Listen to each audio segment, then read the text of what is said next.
Hello,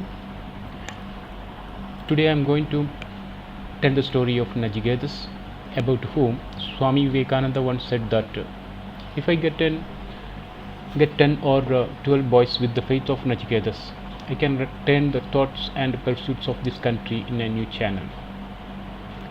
Story of Nachiketas from Kathopanishad shed light to the meaning of death and rebirth. In ancient India, there was Vajravas, a famous person.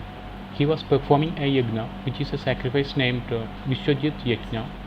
In this yajna, the performer had to give away all his wealth and earnings. It was a unique occasion. The place was attended by famous rishis and they were chanting the mantras while offering to the holy fire. Cows were designated as valuable and special possessions in those very ancient days, and hence Vajravas decided to donate all his cows to Brahmins. Nachiketas was in his teens and he was observing the sacrificial ritual with innocent interest.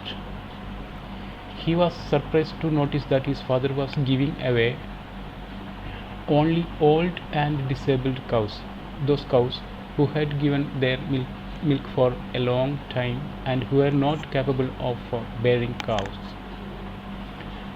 This worldly cheating of his father brought a lot of change in the heart of the young boy. Nachiketa, in order to dissuade his father from giving old cows, asked, "O father, whom you are going to give me away?" The purpose of the boy was to stop his father to do such things. At first, his father did not take any notice of this childish question, but Nachiketa was insistent. He repeated the question thrice when the irritated father said, "Nachiketa, I give you to the god of death." Vajravas did not mean what he said. He had uttered these words in anger. No father would like to send their son away to the land of death. Nachiketa decided to obey the words of his father by going to the abode of Yama. Vajravas asked his little son to stay back.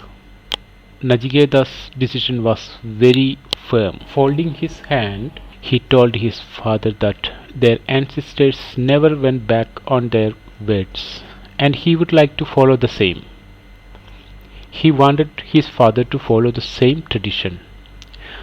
Nachiketa knew that all the things in this world are temporary, and he was not afraid of death. He understood that following the path of truth is the gateway to heaven. Yama was not at home. For 3 days and night the young boy waited without food, water, and sleep at the doorstep of Yama's abode. Yama on his return was deeply grieved to see Nachiketa. Yama greeted him with due respect for having kept Nachiketa waiting for 3 days. Yama granted him 3 boons. The first boon, Nachiketa said, "I seek the welfare of my father as my first boon."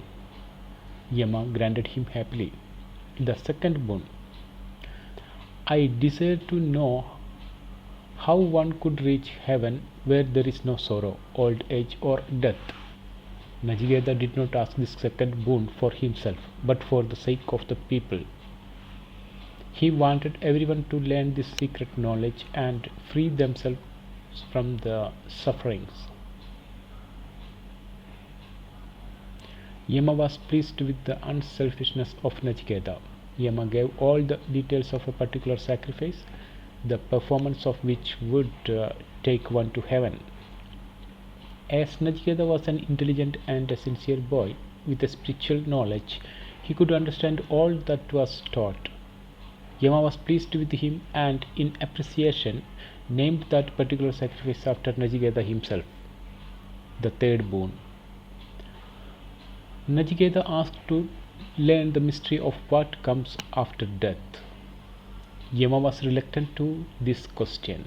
He said that this had been a mystery even to the gods.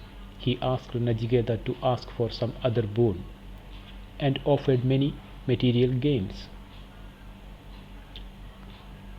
But Nachiketa argues that all worldly treasures and heavenly pleasures comes to an end soon or later, if not day after, after hundred of years. These are not permanent means of enjoyment. He insists to get the ultimate knowledge of self. O Lord of Death, you have promised me the third boon. Yama was pleased with such a young truth seeker who had rejected the path of enjoyment and chose the path of goodness. Then Yama taught him the knowledge of the Atman, realizing which man attains immortality. Know the self as lord of the chariot, the body as the chariot itself, the discriminating intellect as charioteer, and the mind as reins. The senses, say the wise, are the horses. Selfish desires are the roads they travel. When the self is confused with the body, mind, and senses, they point out he seems to enjoy pleasure and suffer sorrow. The all-knowing self was never born, nor will it die, beyond cause and effect. This self is eternal. When the body dies, the self does not die. One must discriminate the soul from the body, which is the seat of desire. After death, it is the soul that remains. The soul is immortal.